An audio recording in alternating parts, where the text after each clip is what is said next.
guys, welcome back to Honey Namu Reacts, and today I just wanted to take a few minutes to just kind of talk about season 1 and like just everything that was going on with that. So honestly, season 1 has been really great. I'm just happy that someone had commented before, like I think it was on my first video, one of my first few comments, they had commented that people are gonna be like, season 1 isn't that great, and I guess it's because other reactors didn't like it or just kind of gave up on the show halfway because of season 1. But season 1 was awesome. Like, are you kidding me? Angel was there. Willow is amazing. She's probably my favorite character in the whole show. It's between Willow and Angel. Like, I'm struggling. It's a constant struggle for me. But you know, I'd be always pointing her out. And I like Cordy. Cordy has been a character that's just been like, she was presented as a mean girl, typical mean girl, like very, in that era, there was a movie that came out, I think it was Jaws. I wonder if it came out before or after, but that girl from Charmed was in it. I hadn't seen it, but I'd seen this video essay about it. And like Mean Girls was really it then, you know? And I like how they kind of changed it and made it their own and gave her more depth beyond, you know, popularity is my everything. I mean, like, she's still like, popularity is like everything, but like it goes deeper than that. As she said in Out of Sight and Out of Mind, episode 11, she talked about how she had felt lonely and it was just better to be with someone who be around people, even if they don't listen to her, they don't hear what she's saying, at least she can be around people, and that's better than just being alone by yourself, I guess. That's some issues she got to deal with. So I'm really excited for her character development, you know. And then on the next person I want to talk about is Willow. Willow, from episode 1, from like, I don't know what it was, like from the first meeting I liked her. Just when she was like, you know, drinking from the fountain. And Cordelia went up to her and she said something about Sears. Willow, nice dress. Good to know you've seen the softer side of Sears. Oh, well, my mom picked it out. No wonder you're such a guy magnet. Are you done? Oh. Like, from that moment, I liked her, but you could see her development, her character development through the show. And just from the first episode where she was kind of presented as nerdy and she didn't have any friends beyond Xander. But I feel like the thing that best showcases her character development is probably her outfits. From episode 1, she looked kind of quiet. She was nerdy. She wasn't really, I didn't have any friends beyond Xander. You know, you could tell she was on the quieter side. Oh, God! Okay, I feel good. Willow, you're so very much the person I wanted to see. Really? Yeah, you know, I kind of had a problem with the math. Which part? The math. Can you help me out tonight, please? Be my study buddy. Well, what's in it for me? A shiny nickel. Okay. Do you have Series Intrigue? You should check it out. Check it out. From the library, where the books live. Right, I'm there. See, I want to change. But then you go on to episode 2, and she had what I thought was perfume. I don't know why I thought it was perfume. They showed up to take out vampires. Anyway, they were at the club, and she literally took out this, what looked like a perfume bottle. She threw it. She's like, you better get off of him. We're gonna have to open up the front as well.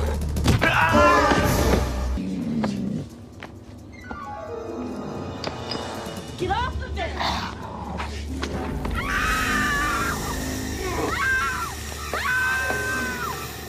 And she wasn't having it. Like, I feel like she's, besides Buffy, she's the second person to jump into a fight. Like, she will ride for Buffy. She will. That's what I love about her.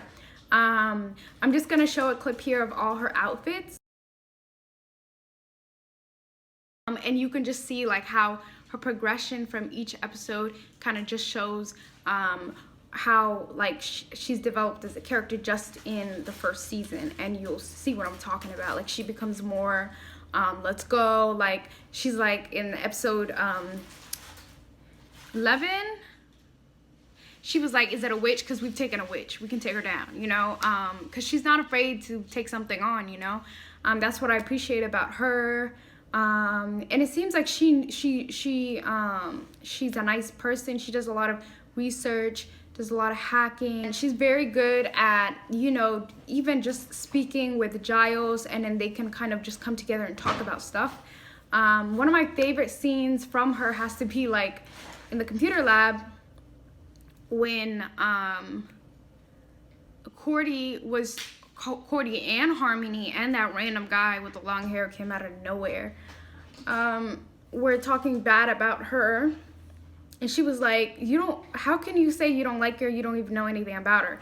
And then she basically she tricked Cordy into thinking that the delete button was deliver. And so she ended up erasing all her stuff. And we never really got to see, like, she didn't have any repercussions. I'm actually surprised Cordy did not come for her the way she came for that witch girl. Like, she came for that witch girl.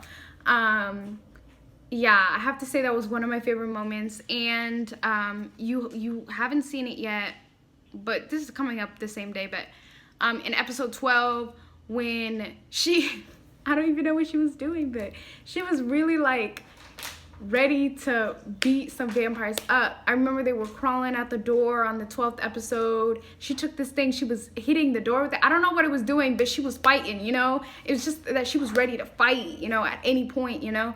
And I feel like she was the only one to have your back.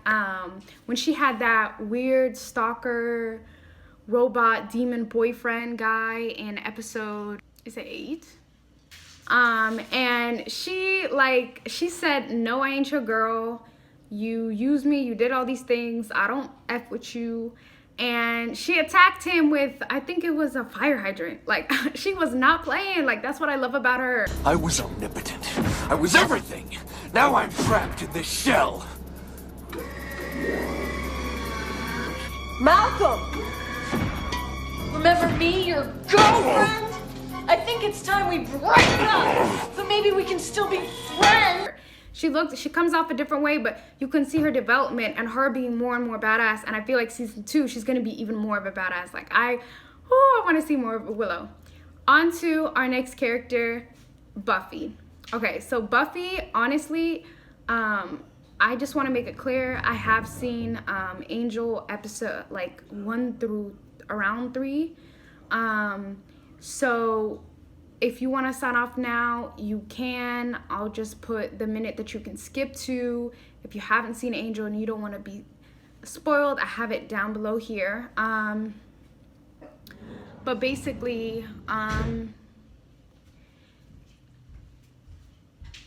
didn't want to watch Buffy. Like, the reason why I didn't watch Buffy before Angel was because I don't know why. I just disliked her, but I didn't know anything about her. I don't know why I disliked her so much.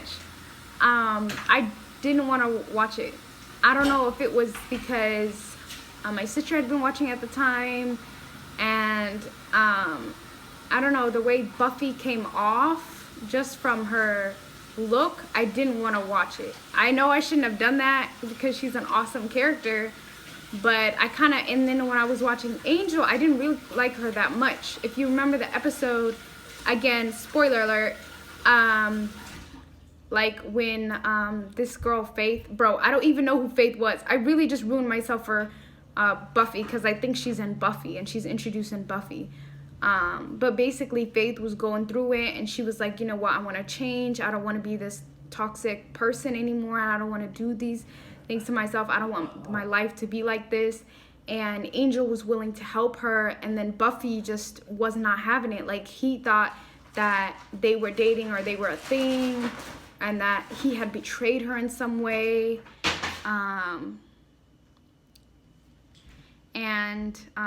I don't know, she just came off really, I just didn't like her attitude at all.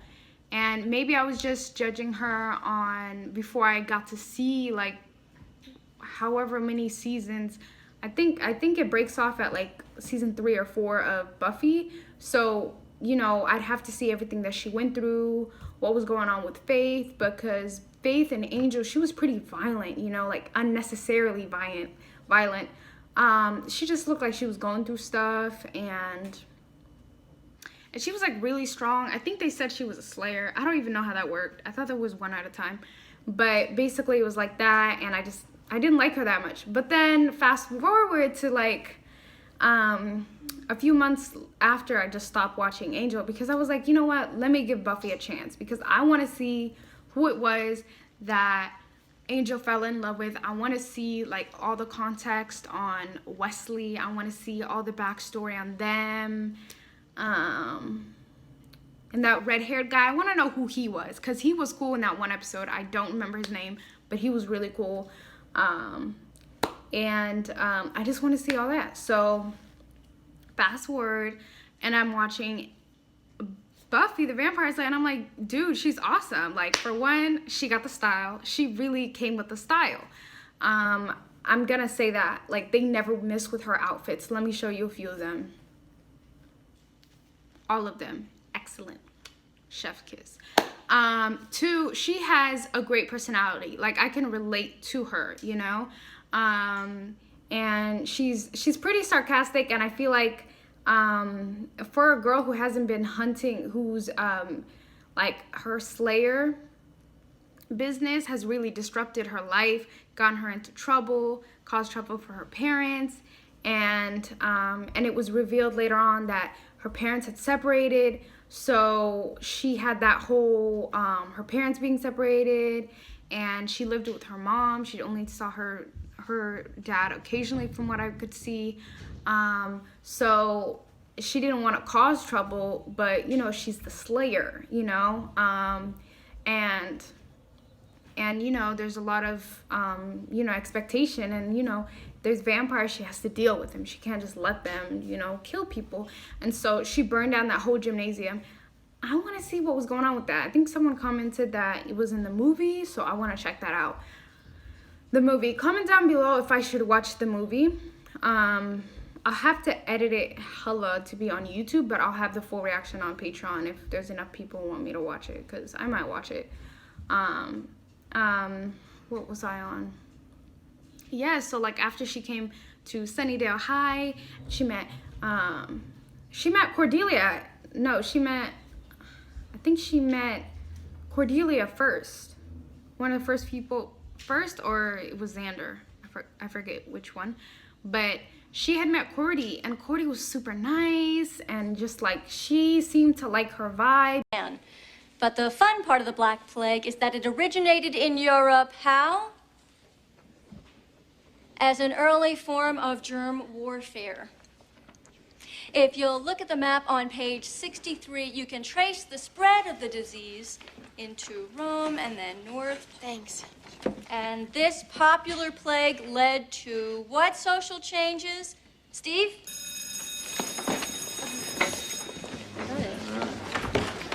Hi, I'm Cordelia. I'm Buffy. If you're looking for a textbook of your very own, there's probably a few in the library. Oh, great, thanks. Where would that be? I'll show you. Come on. So you're from Hemery, right? In LA? Yeah. Oh, I would kill to live in LA. That close to that many shoes? Well, you'll be okay here. If you hang with me in mine, you'll be accepted in no time. Of course, we do have to test your coolness factor. You're from LA, so you can skip the written. But let's see. Vamp nail polish. Over? So over. James Spader. He needs to call me. Frappuccinos. Trendy, but tasty. John Tesh. The devil. That was pretty much a gimme, but you passed. Oh, good to hear.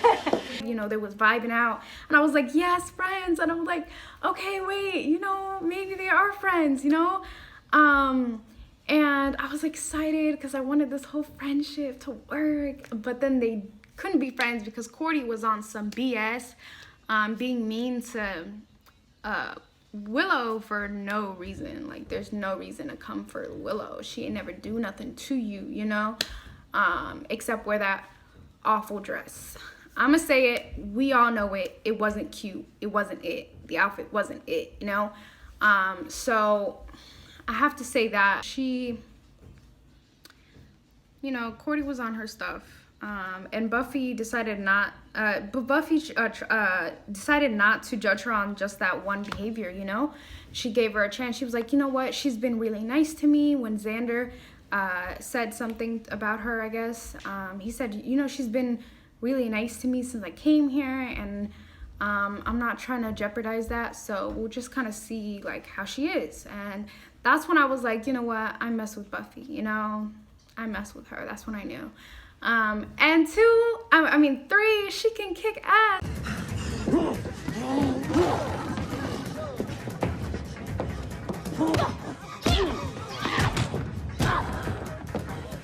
Like, are you kidding me? Like, she is such a good fighter. Like, I love her fighting spirit. And when she realized like Luke had come out from behind her and not from the entrance, she realized that he came from you know, underneath the mausoleum, I guess. And then she was like, oh, I'm so slow. But like, she was the only one to find that out, you know? So I feel like she underestimates her own intelligence, because again, in the computer lab, she was like, you know, so if someone has a, you know, profile on a website, they could write whatever they want. So they could pretend to be whoever they want. And she was like, wow, I have knowledge. So I feel like she underestimates herself, like, intellectually. I feel like she's really smart, not only in a fight, but also finding things out and researching. She did all, like, for example, in episode, I think it was 3 or 4, with that praying mantis predatory woman, lady, teacher, she had done all that research on the mantis, you know. Usually it would be, why am I blanking on Giles? Yes, Giles. Giles, it would be Giles and Willow, and occasionally, I mean, I don't even know what Xander was doing. I think he's just there to talk. But it's usually Giles and Willow who do it, right? But she had done the research, and she was like, she remembered all these facts about them, about it, and she'd use it to her advantage. And when the sound didn't work, she switched tactics. So I have to appreciate that from her, using what she's learned and doing the research, and not just being like, okay, you nerds, do the research or whatever. No, she used her intellect, okay? The next person I want to talk about is Giles. He was okay at first. I was like, okay, cool, you know, mentor, let's go. But he really proved himself, and I feel like one of my favorite moments is actually really toward the end of episodes. At the end of episode 6, when he didn't tell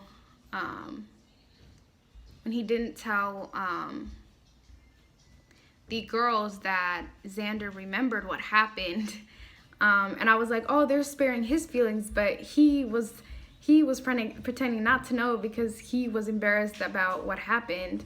And Giles held that for him, and then on to his talk about, you know, books and how they're connected to memory, and how computers just don't have that same feeling. I like that. And he really grew on me on episode 12. Like, he really pulled up. Like, he was not messing around. That's when I was like, you know what, Giles, I like Giles. Like, I really mess with Giles. When, you know, Buffy, she had all that pressure to defeat the master, and she was like, I can't do it. I'm 16. I'm not trying to die, you know? She didn't want to die that young. And she didn't want to have to go through it. She shouldn't have to go through it. It's ridiculous that there aren't other slayers to take the slack off her. Like, she's the only one in the world. Are you freaking kidding me? That's ridiculous. There should be a whole team. They should have a whole school. Go Winx Club on them. Like, have a whole school dedicated. Like, I have a network of them, and have a couple of them on the team, or them collaborating, something. She really cannot be the only one. That's just too much. There's only 3 people supporting her. That's ridiculous. And when it comes down in a fight, she's always the one who has to risk her life, and she's the one who has to beat the big baddie. And it's like, damn, why is it always gotta be her? Okay, someone else come line up for the job, shit. And I like that because he was like, you know what, she shouldn't have to deal with this. And, you know, he felt useless because he's the watcher and, you know, he's there to guide her.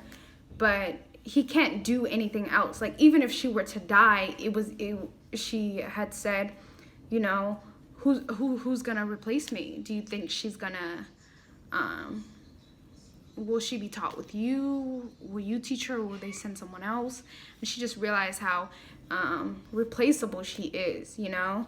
Like, they can just replace her easily. So that's why she doesn't have all this protection. It's just weird to me. If she's the only Slayer in the world, wouldn't she have more protection? It just seems like they don't care what happens to her because they're like, oh, there can be another Slayer right after her. We're not going to worry. We'll send one person to kind of show her how, like, how to be a Slayer. But we're not going to, you know, make sure, like, we're not going to make sure she's mentally okay, that she's physically okay. I mean, that her normal life goes on because she has issues with her mom and also her dad. And, you know, there's a lot of responsibility, and she has to go through high school, and she's just trying to, you know, date a normal boy. Well, he's not normal. Angel isn't normal. But she just wants to be able to date him normally and just, you know, just enjoy life and not just have vampire slayage as her life, you know? So I'm giving that.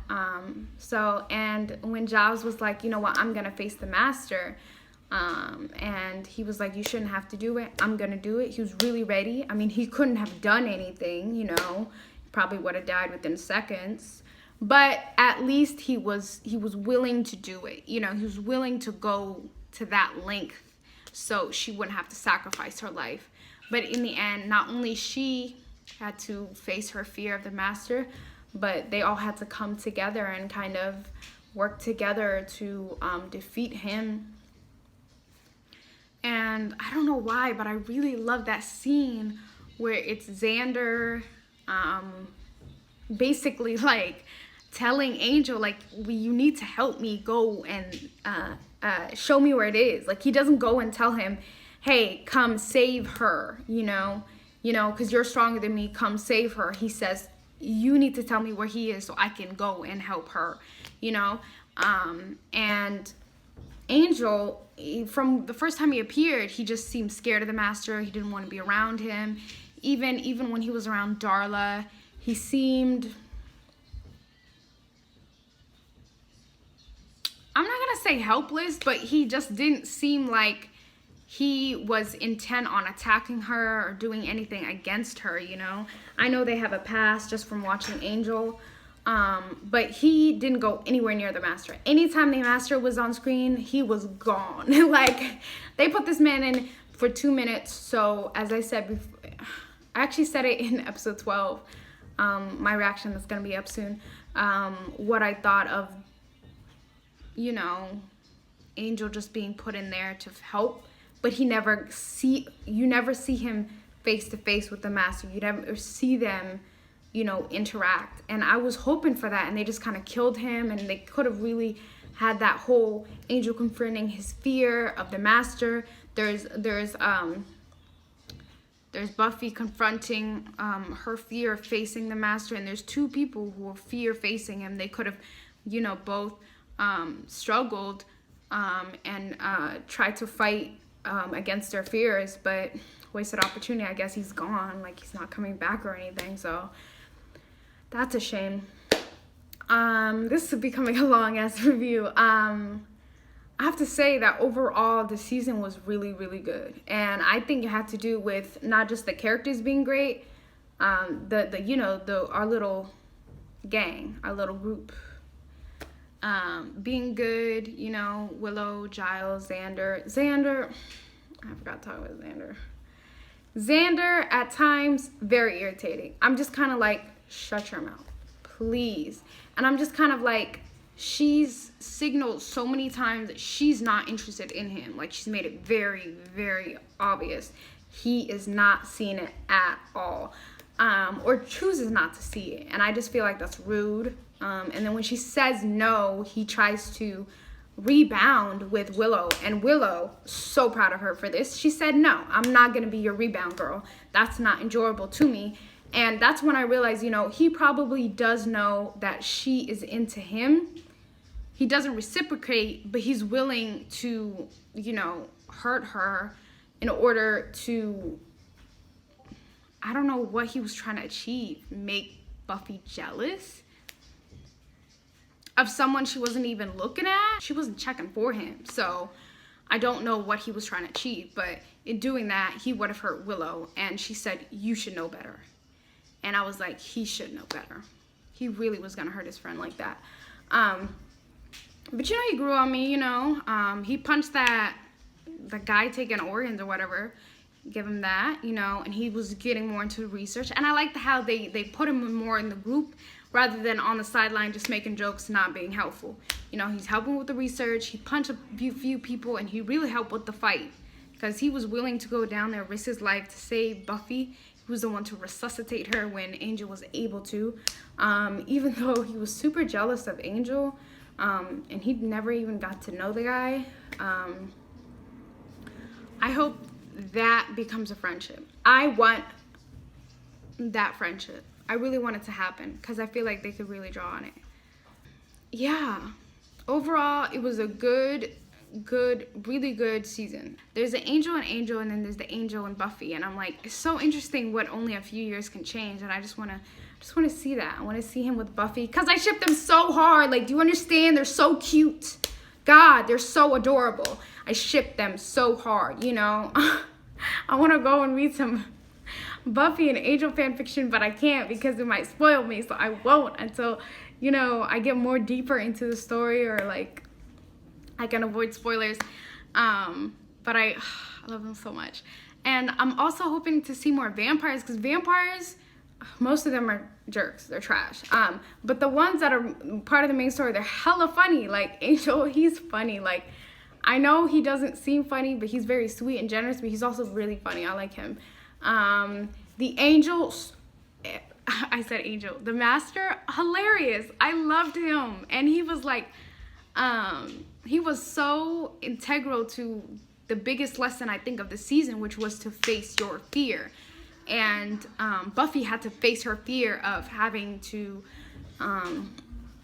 you know, be in the presence of him and really confront her destiny and really look at him. And, you know, like, he kind of not just represented, you know, the big evil she had to defeat, but also like her future as a slayer. Like, it wasn't just kind of like a, oh, this happens around the school, you know, I deal with it, you know. It was more like, if, you know, if she faced him, it would kind of be like a life thing. Like, she would be doing this for a very long time. She was committing to it, and I think that was her biggest fear, committing to it. But in the end, she did. And I think she realized that this wasn't something that she could just retire from. Like, as she said in episode 12, like, she had to really commit to it. So I hope we see more vampires. And that's about it. More vampires. Consistent side characters. Yes, consistent side characters that do not get killed off right then. Like, I hate it because they write such good side characters and then they kill them off, and then it devastates me, and then I can't help crying because they're so great. Dr. Gregory, I think it was Dave, and someone told me he was Ash from Supernatural. She didn't die, but the black teacher, awesome, great, loved her. Who else? The Emily girl, the ballet dancer, I loved her. She didn't even say a word. She was fantastic. I don't know how they do it. They don't even say a word. Helen Keller, I would not have missed him. I can't even lie. Like, he said that he got beat with a bat. I guess he got it. He got what he deserved. Sid, I'm still not over that. That was dirty. That was disrespectful. That was rude. That was hurtful. It hit me right here. That they would take him out like that. That he was so committed, you know, he was a demon hunter. He was so committed to what he was doing that he literally got trapped in a puppet and instead of wallowing in his own situation and just being like, F it, you know, he decided to find demon and hunt it and kill it, and he did. And I'm really happy that he was able to do that, but I'm mad that he didn't get his happy ending. Like, he wasn't able to live that normal life, you know? And it was kind of taken from him. He was such a good guy. And he had such a wealth of information, and he knew the Slayer. He could have given her some tips. He could have helped research. He could have helped them deal with demons like Malik. Oh my God, he would have been a good, like, consistent character. So I'm hoping for more consistent side characters. We can only hope. Okay, that's about it. That's all I have to say about season 1. It was pretty lit. Some of my favorite episodes were 1, 2, 7, of course 7, 10, excellent. 11, I liked it for the amount of Cordelia there was in there. It was pretty high up there, but I'll put it on there. I'll put it on. 11 was pretty good. 12, fire. Had me bawling my eyes out. You guys will see it. I was crying for her. But it was great. I love the ending. And I think it was a pretty good season overall. Okay. Bye, guys. Thank you for, let me retract. Thank you guys for watching. And I'll have episode 12 up later today. So see you. Bye.